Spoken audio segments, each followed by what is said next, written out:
ثم يتوب الله من بعد ذلك على من يشاء والله غفور رحيم.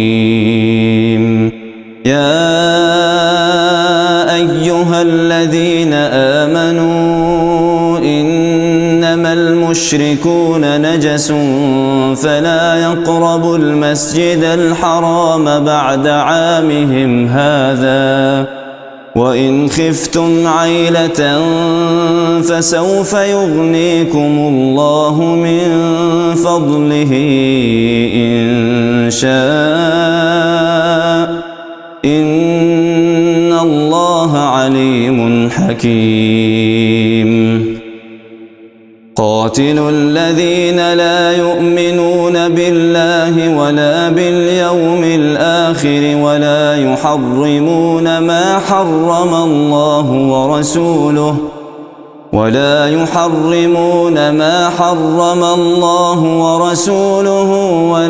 يدينون دين الحق من الذين أوتوا الكتاب حتى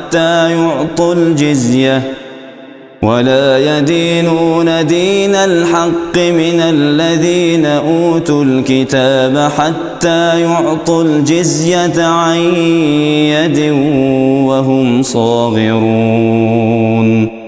وقالت اليهود عزير ابن الله وقالت النصارى المسيح ابن الله ذلك قولهم بأفواههم يضاهئون قول الذين كفروا من قبل قاتلهم الله أنى يؤفكون.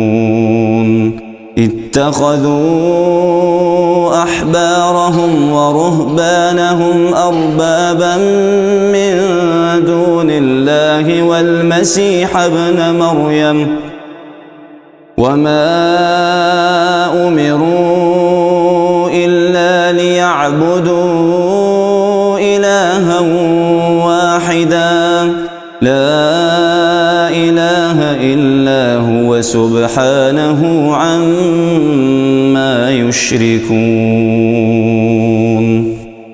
الله أكبر.